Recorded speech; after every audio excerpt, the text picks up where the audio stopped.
Hello बच्चों, welcome to Govindan classes. आज हम क्लास 12 का एक और इम्पोर्टेंट यूनिट करने जा रहे हैं, वैल्यूएशन ऑफ गुडविल। बहुत सारे बच्चों को आसान लगता है और ये रियल में आसान है भी, लेकिन फिर भी इसमें कई बार हमसे छोटी छोटी एरर हो जाती हैं जिसके कारण हमारी वैल्यूएशन ऑफ गुडविल गलत हो जाता है। तो चलिए आज हम उन एरर्स को भी ठीक करेंगे और अपने एक आसान तरीके से वैल्यूएशन ऑफ गुडविल को समझेंगे। चलिए, what is goodwill? Goodwill is a reputation of a business which we can purchase and which we can self-generate. Type of classification of goodwill: purchase and self-generated. Goodwill क्या है? पहले तो एक और बार दोबारा मैं आपको बता दूं, goodwill हमारी रेपुटेशन है जो हमने जनरेट करी है, जो हमारी एक इमेज है बिजनेस की हमारे market, that is goodwill. Simple words में कह सकते हैं। और अगर हम इस वर्ड को ब्रेक करें, गुड विल, आपकी जो कमाई हुई लेगेसी है, दैट इज गुड, अच्छी, दैट इज गुडविल। अब गुडविल के अंदर सबसे मेजर पार्ट आता है classification of goodwill, purchase goodwill और self generated goodwill. What is purchase goodwill? जब हम एक बिजनेस को परचेज करते हैं तो वो एक परचेज गुडविल होती है। अब वो कैसे कैलकुलेट होती है? सपोज आपने एक बिजनेस खरीदा,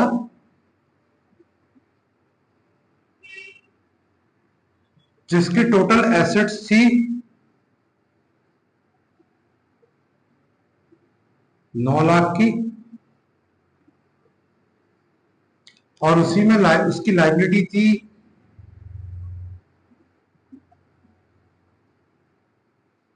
50,000 की। यानी कि आपकी टोटल नेट एसेट्स 8,50,000 की हो गई।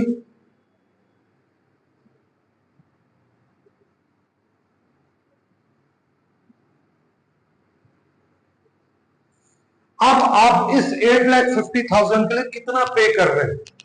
सपोज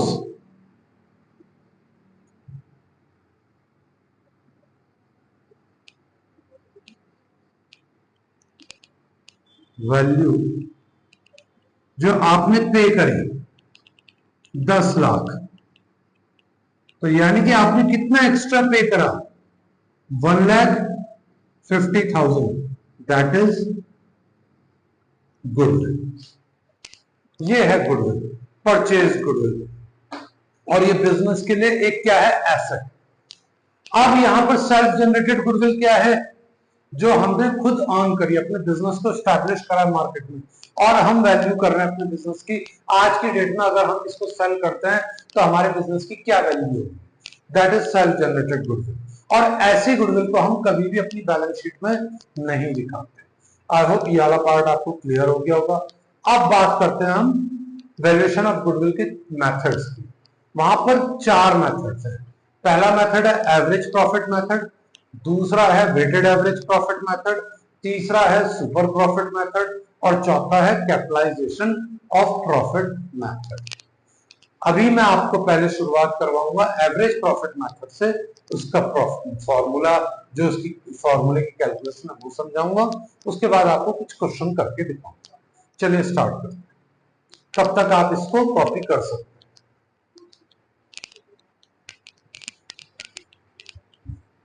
बच्चों, अब हम डिस्कस करने जा रहे हैं एवरेज प्रॉफिट मेथड। ये होता क्या है? इसमें फॉर्मूला है गुडविल का, goodwill actual average profit into number of years of purchase. अब बात आती है actual average number of years purchase क्या होता है? नंबर ऑफ इयर्स परचेज क्या होता है? आपने जिस बिजनेस को खरीदा है, आप उसमें वही प्रॉफिट कितने टाइम में रिकवर कर लेंगे, उस प्रॉफिट पे कितने लेवल पर कितने सालों में पहुंच जाएंगे, that is called number of years purchase. अब बात आती है एक्चुअल एवरेज प्रॉफिट कैसे कैलकुलेट करते हैं? Actual average profit equals to average profit minus recurring nature expenses. अब रेकरिंग नेचर एक्सपेंसेस क्या होते हैं? मैंने इसके लिए यहां पे लिख रखा है, recurring nature expenses equals to operating expenses, जो हम डे टू डे करते हैं बिजनेस को कंटिन्यू करने के लिए, that is recurring nature expenses. In expenses को हम प्रॉफिट में से हर बार माइनस नहीं करते। इसको हम वन शॉट, जो भी एवरेज प्रॉफिट आता है उसमें से एक ही बार माइनस करते हैं। अगर 5 साल के प्रॉफिट दिए हैं तो मैं 5 साल में एक एक बार माइनस नहीं करूंगा, वो बहुत ज्यादा टाइम कंज्यूम करेगा। बेटर है आप पहले एवरेज प्रॉफिट निकालें और उसमें से रेकरिंग नेचर एक्सपेंसेस अगर क्वेश्चन में दे रखा है तो आप उसे डायरेक्ट माइनस कर दें। अब एवरेज प्रॉफिट का फॉर्मूला क्या है? Total of profits of number of years after required adjustment upon number of years. कहने का मतलब यह है जितने भी साल के प्रॉफिट दिए हैं उनको उतने ही नंबर ऑफ ईयर्स से डिवाइड कर देंगे। अगर 5 साल के प्रॉफिट है तो 5 साल के प्रॉफिट को ऐड करा जाएगा और उसे नंबर ऑफ ईयर यानी कि 5 से डिवाइड कर देंगे। लेकिन इसमें एक इंपॉर्टेंट पार्ट यह है, अगर वहां पर कोई एडजस्टमेंट दे रखी है तो हमारे को उसे पहले रेक्टिफाई करना पड़ेगा। That's why I have written after required adjustment. अब आप रिक्वायर्ड एडजस्टमेंट होती क्या है? एबनॉर्मल गेन और abnormal loss. Abnormal gain minus होते हैं और एबनॉर्मल लॉस प्लस होते हैं। ऐसा क्यों? एबनॉर्मल गेन, सपोज आपके बिजनेस में आपको कोई प्रॉफिट हुआ 50,000 का, लेकिन बंदे ने और जिस भी पार्टी से हुआ उसने आपको 70,000 दे दिए, तो आपके पास 20,000 का एक्स्ट्रा प्रॉफिट आ गया वहां पे रिकॉर्ड में। तो क्या ऐसा प्रॉफिट आपको बार बार होगा? नहीं, एक लकीली एक बार हो गया, ऐसा बार बार नहीं हो सकता, इसलिए हमने इसको एबनॉर्मल गेन एज्यूम करा। जब बार बार नहीं होगा तो उस प्रॉफिट को हम माइनस कर देंगे। सॉरी, ऐसे ही एबनॉर्मल लॉसेस है। एबनॉर्मल लॉसेस क्या है? सपोज आपने अपने बिजनेस के लिए एक स्कूटर खरीदा हुआ है, स्कूटर का पंचर होना एक ऑपरेटिंग एक्सपेंसेस है, लेकिन स्कूटर ही कोई चोरी करके ले गया, दैट इज एबनॉर्मल लॉस। ऐसा बार बार तो होगा नहीं, तो और हम इसे प्रॉफिट में से ऑलरेडी माइनस कर चुके होंगे, तो ऐसा बार बार नहीं होगा, तो इस प्रॉफिट को हम दोबारा से ऐड कर देंगे।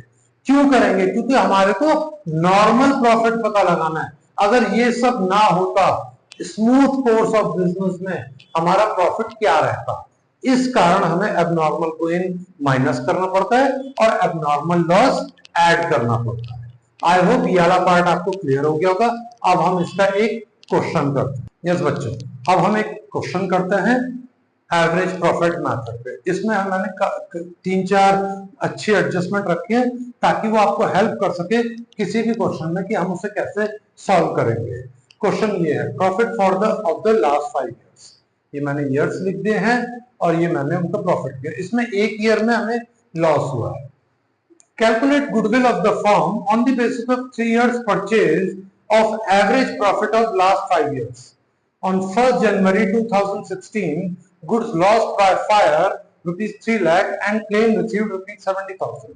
During the year ended 31st March 2018, firm received 80,000 rupees of refund of tax. ये हमारे लिए abnormal gain होता है। अब थर्ड है, the closing stock for the year ended 31st March 2014 was overvalued by 20,000 rupees.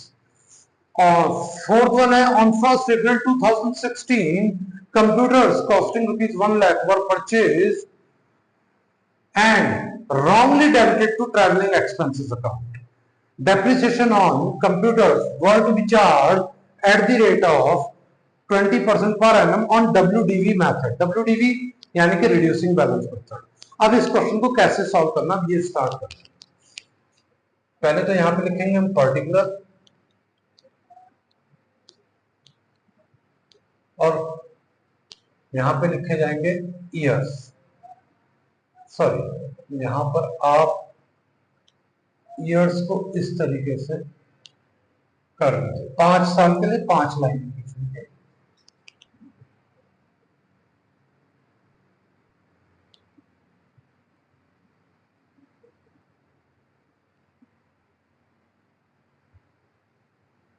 ये 4 ईयर हो गए हम पे। मेरे पे स्पेस की थोड़ी सी, आई थिंक यहां तक हम पूरा कर सकते हैं। चलिए, ये हमारे ईयर्स हो जाएंगे पर्टिकुलर। यहां पर हम ईयर लिखते हैं। ईयर क्या है? 2013-14,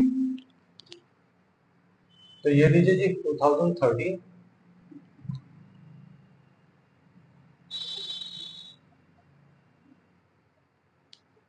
2014, ये हमारा पहला ईयर है। यहां पर लिख दीजिए आप 1 अप्रैल। ये मेथड इजी कर देता है आपको क्वेश्चन सॉल्व करने के। कई बार हमसे क्या होता है, हम घर पे जब प्रैक्टिस करते हैं तब तो आसानी से सॉल्व हो जाता है, अगर हम डायरेक्ट ईयर लिख दें 2013-14 और डेट्स ना डालें। लेकिन पेपर में कई बार प्रेशर के चक्कर में गलतियां हो जाती, तो बेटर आप इसे इस तरीके से करें। ईयर, अकाउंटिंग ईयर है अप्रैल टू मार्च, तो 1 अप्रैल 31 मार्च, 13-14 और 2014 2015 2015 2016 2016 2017 2017 2018, ये ईयर हो गया। अब देखिएगा इससे आपको कितनी आसानी होने वाली है। अब यहां पर हम लिखते हैं profits. Profits 4 lakh, 5 lakh, 60,000 loss, तो आप इस 60,000 लॉस को ब्रैकेट में डाल दीजिए। 1,50,000 एंड 2,50,000। चलिए जी, अब हम शुरू करते हैं पहली adjustment. 1 January 2016 goods loss by 3 lakh and claim receive 70,000। अगर 3 लाख, ये कैसा लॉस है? गुड्स लॉस बाय 5, ये एबनॉर्मल लॉस है या नॉर्मल लॉस है? ये एबनॉर्मल लॉस है, क्योंकि ये बार बार नहीं होगा। तो अब हम क्या करेंगे, एबनॉर्मल लॉसेस को ऐड करेंगे। तो लीजिए ऐड एबनॉर्मल लॉस, आप चाहे तो ब्रैकेट में लिख सकते हैं फायर। कितना? 3 लाख लिखेंगे या 70,000 या डिफरेंस? 3 लाख का एक्चुअल लॉस है, जिसमें से मैं 70,000 का क्लेम मिल गया, तो एक्चुअल लॉस हमारा कितना हुआ? 2,30,000 का। 1 जनवरी 2016। अब ये देखना 1 जनवरी 2016 आता का है, यहां या यहां? 2015 2016, यहां डेट्स लिखी थी, आपको इजी हो जाएगा कैच करने के लिए। डेफिनेटली 1 जनवरी 2016 मार्च से पहले आएगा, यानी कि इस वाले ईयर में। तो ऐड कर देते हैं हम 2,30,000, ये ऐड कर दिया हमने। अब आता है during the year ended 31 March 2018 form received 80,000 of refund of tax. Refund of tax abnormal gain है, ऐसा कभी बहुत रेयर होता है, क्योंकि जब गवर्नमेंट टैक्स लगाती है वो प्रॉपर लगाती है, और उन्होंने गलती से ज्यादा लगा दिया तो रिफंड कर रहे हैं, वो हमारे लिए क्या? Abnormal gain. अब एबनॉर्मल गेन क्या होंगे? माइनस होंगे। किस ईयर में? 2018। 2018 ईयर एंडेड 2018, तो ईयर एंडेड कौन? 2018 का है, यहां है। तो अब हम यहां क्या करेंगे? माइनस एबनॉर्मल गेन टैक्स, आप चाहे शॉर्ट में लिख सकते हैं अपनी नॉलेज के लिए, 80,000। ये लीजिए माइनस, माइनस कर रहे हैं तो हमने ब्रैकेट में डिक्लेयर कर दिया। अब आता है थर्ड एडजस्टमेंट, क्लोजिंग स्टॉक। याद रखिएगा इस पॉइंट को मैं यहां लिख कर देता हूं। आप कभी भी जब आप वैल्यूएशन ऑफ गुडविल करेंगे तो क्लोजिंग स्टॉक को इनकम ट्रीट करिए और ओपनिंग स्टॉक को एक्सपेंसेस। ज्यादा आसानी होगी समझने में। क्लोजिंग स्टॉक ओवर वैल्यू, यानी कि हमने इनकम ज्यादा दिखा दी। कौन से ईयर में? 31 मार्च 2014। 31 मार्च 2014 कौन सा हमारा पहला ईयर, यानी कि पहले ईयर में हमने अपनी क्लोजिंग स्टॉक ज्यादा दिखा दी। कितने से? 20,000 से। अगर क्लोजिंग स्टॉक हमने ज्यादा दिखाया, यानी कि हमने इनकम ज्यादा दिखाई है, तो हमारा प्रॉफिट भी ज्यादा हुआ होगा। अब उसे रेक्टिफाई करने के लिए क्या करेंगे? माइनस, ये लीजिए जी, minus over valuation of closing stock 20,000, ये लीजिए माइनस कर दिया, क्योंकि ईयर एंड 31 मार्च 2014 ये हमने कर दिया। लेकिन यही क्लोजिंग स्टॉक अगले साल जाकर क्या बनेगा, ओपनिंग स्टॉक। और ओपनिंग स्टॉक क्या ट्रीट होता है, एक्सपेंसिव। यानी कि मैंने यहां पर खर्चे ज्यादा दिखा दिए होंगे, जब खर्चे ज्यादा दिखाए होंगे तो डेफिनेटली मेरा प्रॉफिट कम आया होगा। अब इसे रेक्टिफाई करने के लिए क्या करेंगे, जो खर्च हमने ज्यादा दिखाए उसको रेक्टिफाई करने के लिए हमें उसे दोबारा से ऐड करना पड़ेगा। तो प्लस ओवर वैल्यूएशन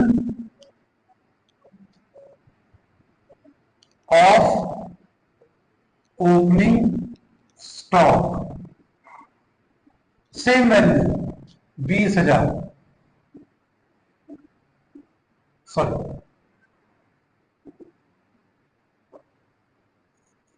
ये हमने ऐड कर दिया। आई होप यहां तक का पार्ट आपको क्लियर हो गया होगा। आप कोई भी डाउट हो प्लीज कमेंट सेक्शन में जरूर लिखिए and please subscribe my channel and hit the bell icon. Fourth point, ये एक मेजर पॉइंट है, जब ध्यान से देखिएगा। On 1 April 2016 computers costing ₹1 lakh were purchase and wrongly debited to travelling expenses amount. पहले तो इसे रेक्टिफाई करते हैं। कंप्यूटर क्या है मेरा, कैपिटल नेचर एक्सपेंसेस, जिसको मैंने रेवेन्यू नेचर एक्सपेंसेस ट्रीट करा, जिसके कारण मेरा प्रॉफिट बढ़ा होगा घटा होगा, डेफिनेटली माइनस होगा। अब रेक्टिफाई करने के लिए क्या करें, जिससे हमारा प्रॉफिट कम हुआ, जिन एक्सपेंसेस को गलती से हमने सबट्रैक्ट ट्रैवलिंग एक्सपेंसेस माना था, अब उसे रेक्टिफाई करने के लिए क्या करेंगे, दोबारा से री ऐड कर देंगे। किस ईयर में, 1 अप्रैल 2016 को करा था, यानी कि second last year, fourth year. तो अब वहां रेक्टिफाई करने के लिए क्या करेंगे, ऐड। तो प्लस कंप्यूटर परचेज, मैंने सिर्फ कंप्यूटर परचेज लिखा है, कंफ्यूज ना होइएगा, 1 लाख रुपए। अब इस पे डेप्रिसिएशन लगना था, हमने इसे तो रेक्टिफाई कर दिया, लेकिन डेप्रिसिएशन भी तो लगना है 20%। और कौन से मेथड पे, WDV मेथड पे। तो चलिए जी, अब डेप्रिसिएशन तो हमारा रेवेन्यू नेचर एक्सपेंडिचर है जो हमें हर साल देना है। तो चलिए अब इसे प्रॉफिट को रेक्टिफाई करते हैं। तो डेप ऑन कंप्यूटर्स कितना, 20%। कब खरीदेगा, 1 अप्रैल 2016 को, तो पूरे साल का डेट लगेगा। यहां पे लगेगा हमारा 20,000 और यहां पर कितना लगेगा, सॉरी ये माइनस करा। अब हमारा 2017-18 में कितना लगेगा डेट, अब हम 80,000 पे लगाएंगे, क्योंकि हम WDV मेथड में है। WDV मेथड में क्या होता है, जो हमारे एसेट की ओरिजिनल कॉस्ट है 1 लाख, इसमें से हम 20,000 का डेप्थ माइनस कर देंगे, तो हमारे पे एसेट की वैल्यू क्या रह गई, 80,000। अब 80,000 का 20% निकाल लीजिए, 16,000। ये लीजिए जी, 16,000 रुपए का डेप आया, वो हम यहां माइनस कर देंगे, सेम लाइन में ही करना। ये हो गया। अब हम इन सबका कैलकुलेशन करते हैं। ये हो जाएगा 320, सॉरी 380, ये हो जाएंगे 520, ये हो जाएंगे 13 में से 6 में 7, 1,70,000। यहां पर कितना होगा, 1,50,000 प्लस 1,00,000, 2,50,000, जिसमें से माइनस करेंगे ये होगा 2,30,000। ये हो जाएगा हमारा 170 माइनस 16, 170, 154। आई होप ये वाला पार्ट क्लियर होगा, एक बार आप ध्यान से देख लीजिए और कॉपी कर लीजिए।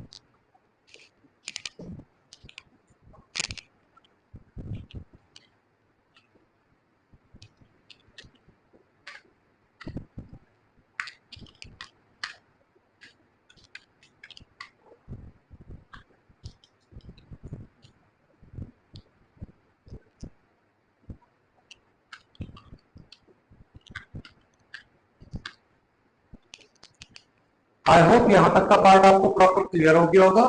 अब हम इसकी आगे कैलकुलेशन करते हैं। मैं ये क्लियर कर रहा हूं, तो थोड़ा स्पेस की रिक्वायरमेंट हो जाएगी।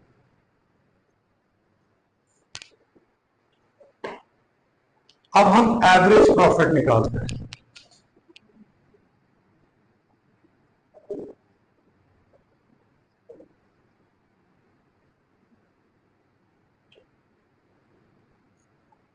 एवरेज प्रॉफिट इन चारों पांचों को हम ऐड करेंगे और डिवाइडेड ऐड करेंगे। यह है 380 प्लस 520 170 170 230 एंड 154। यह आएगा 14,54,000 एंड डिवाइडेड बाय 5। तो एवरेज प्रॉफिट हम कैलकुलेट कर देंगे। डिवाइडेड बाय 5 वैल्यू आई 2,90,800। ये आ गया हमारा एवरेज प्रॉफिट। अब हम कैलकुलेट करते हैं गुडविल।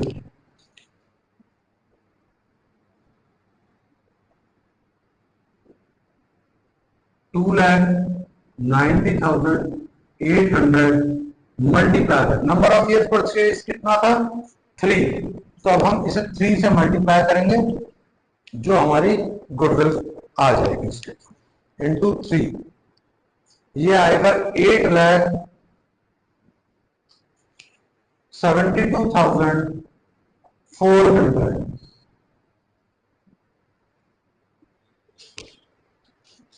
आई होप ये आपको क्लियर हो गया होगा, और फिर भी कोई डाउट होगा आप कमेंट सेक्शन में लिख सकते हैं। मैं अगले लेक्चर में इसे क्लियर करूंगा। And please subscribe my channel and hit the bell icon. Thank you.